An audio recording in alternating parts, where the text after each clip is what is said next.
안녕하십니까. 미래에셋증권에서 중국 증시 열심히 보고 있는 박수진입니다.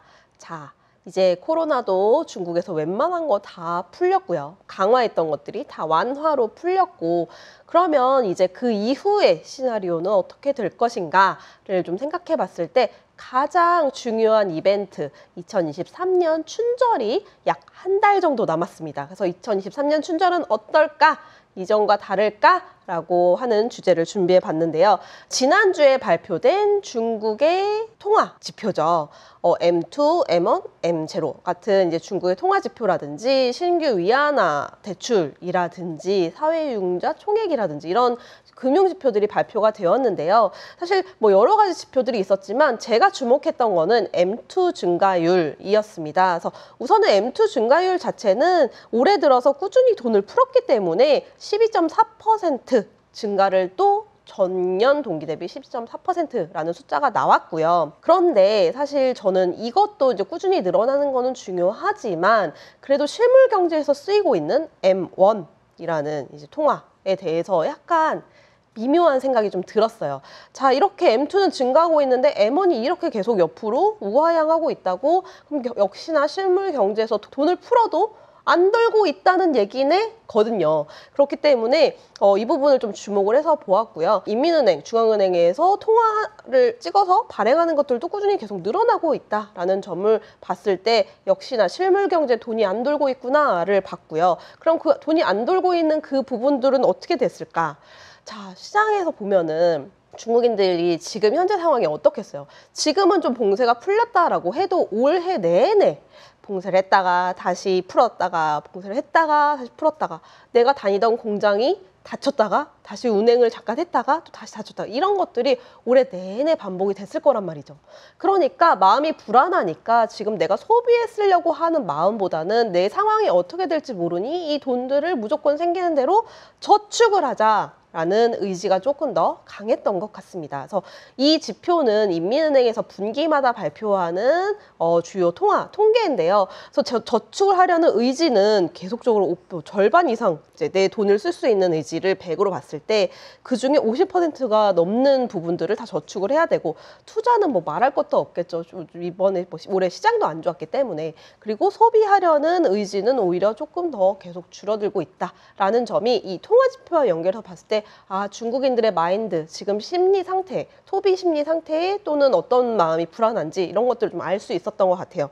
여기에 더해서 계속 말씀드리고 있는 소비자 신뢰 지수 또한 올해 이제 상해 봉쇄를 시작으로 뚝 떨어져서 아직까지도 회복되지 못하고 있는 모습들이 나타나고 있는데 그래도 이제 12월부터 본격적으로 풀었으니까 그런데 12월에도 지금 풀어줬다고 해도 다 코로나 걸리고 있어요. 오히려 나가면 내가 코로나 걸리니까 또 못 나가고 있는 상황도 있거든요. 그렇기 때문에 이게 12월 당장 쫙 하고 올라가기에는 어렵다라고 했을 때 그래도 11월 춘절을 앞두고 춘절부터는 조금씩 이제 좀 반등할 수 있는 부분이 생기지 않을까. 그리고 그 기점을 시작으로 내년에는 그래도 올해보다는 훨씬 자유로워질 테니 지금보다는 좀 나아지지 않겠느냐라는 기대감을 갖고 있습니다.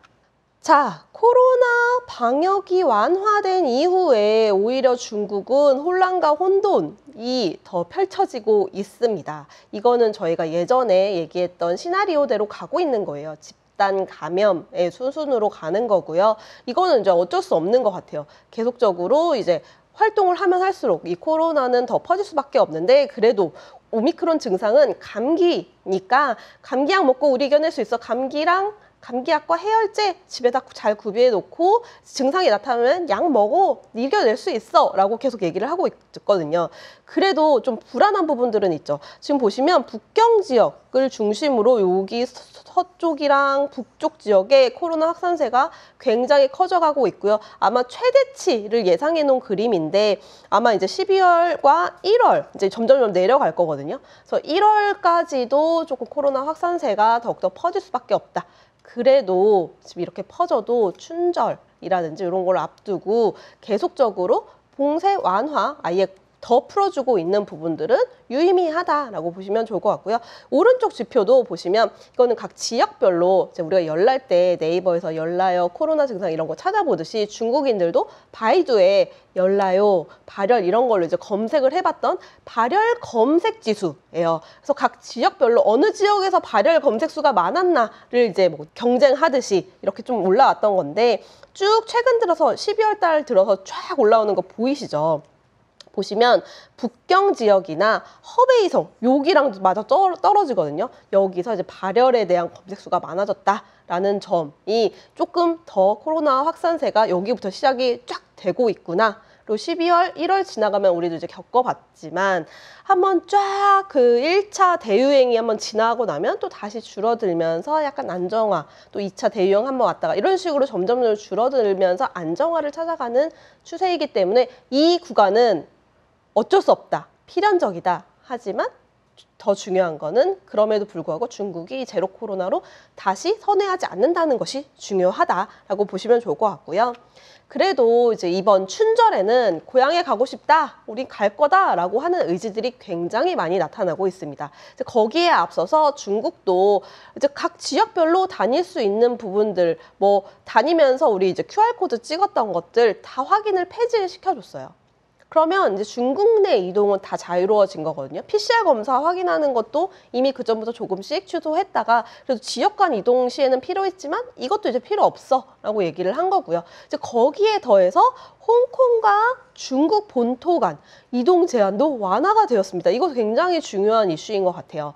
우선은 홍콩에서도 이제 중국 본토 사람들이 많이 내려가서 일을 하고 있었을 텐데 이제 요거를 이제 풀어줬다라고 하면 3년 만에 고향으로 돌아가려는 인원들이 얼마나 많을까, 그런 수요들이 얼마나 많을까라고 보는 거고요. 그리고 이제 이렇게 먼저 풀어줬으니까 조만간 이제 중국과 글로벌, 다른 국가도 조금씩 풀어줄 수 있는 계기, 이거 먼저 해보고 이제 그렇게 조금 더 확대시킬 수 있는 기점이 될 것이다 라고 보고 있거든요. 그래서 여러 가지로 지금 뭐 춘절에도 이동이 자유로울 수 있게 다 풀어줬고요. 이제 중국의 12월 7일 이후에 춘절기가 이제 항공, 내가 비행기 타고 가야지 하고 항공 예약량은 이제 12월 초 한 주 전 대비해서 8배 이상 증가를 했다고 합니다. 뭐 하얼빈, 사냥, 청두 뭐 놀러 가는 사람들도 있을 거고 고향에 가는 사람들도 많을 거고 어쨌든 장기 휴가가 있으니까요.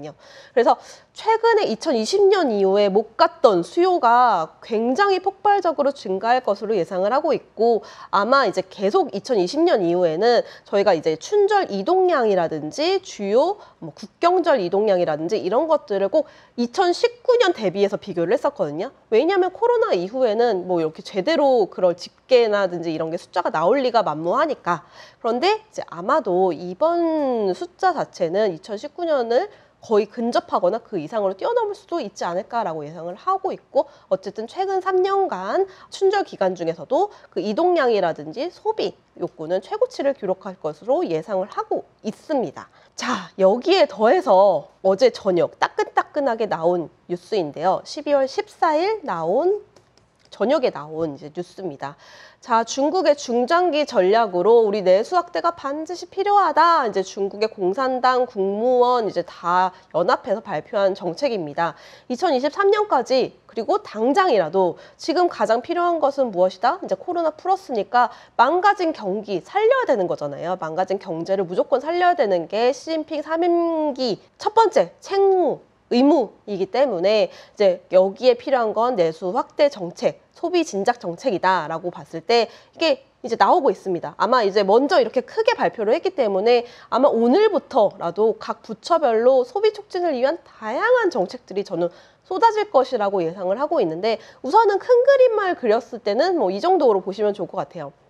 중국 특색의 이제 로컬 브랜드라든지 전통 브랜드를 조금 더 많이 육성을 하고 이제 중국 제조 2025 기억하시나요? 이런 식으로 이제 첨단 제조 할 수 있는 그런 기술력도 키우고 우리가 첨단 기술 계속적으로 육성을 할 거야 라고 얘기를 한 거고요. 그리고 이제 아직까지도 디지털화 되지 못한 전통산업도 계속 개조해서 업그레이드 시키겠다라고 한 거고, 이제 중국에서도 면세 산업의 건강한 발전, 어쨌든 중국인들 많이 다니면서 이제 글로벌리 면세 산업 조금 더 확실하게 더 끌어줄 수 있는 정책들이 나오고 있다. 그리고 역시나 이제 소비 진작이 되려면 부동산 올라가야겠죠. 많이 망가졌던 부동산 시장에 대해서 계속 저희 지난번에 세계의 화살 얘기했던 거 기억하시나요? 여러 가지 공급 측면에서도 많이 이제 지원 정책이 나왔지만 수요 확대를 위한 정책들도 더 다양하게 펼칠 것이다 라고 얘기를 했고요.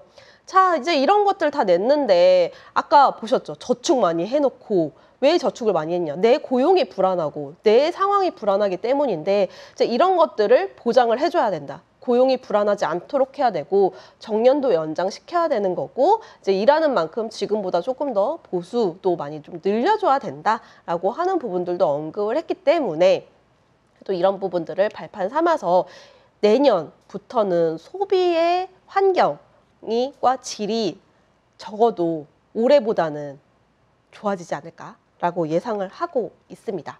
그래서 결론은 제가 앞에 서두에서 2023년 춘절은 다를까라고 얘기했는데 다를 것이다 라고 분명히 말씀드릴 수 있을 것 같고요. 소비 회복이 본격화될 것으로 기대를 하고 있습니다. 사실은 뭐 이제 춘절에도 그렇긴 하지만 이제 뭐 코로나와 확산세와 이 소비 회복과 이제 또 부딪히는 부분들은 분명히 있을 거지만 저는 그럴 때는 분명히 매수 기회로 삼으셔도 좋을 것 같고요. 그렇게 해서 만약에 시장이 흔들린다고 하더라도 그건 단기적인 이슈고 내년 1년을 좀 전망을 해봤을 때 더 이상 빠질 것도 없고 더 기대치를 낮출 것도 없거든요. 정말 지금이 바닥이기 때문에 향후에 더 좋아질 수 있는 부분들을 생각했을 때는 저점 매수의 기회고 소비 회복이 본격화될 수 있기 때문에 그 부분을 기대를 해보면서 오늘의 보이차를 마치도록 하겠고요. 다음 주에도 새로운 내용 찾아뵙도록 하겠습니다. 감사합니다.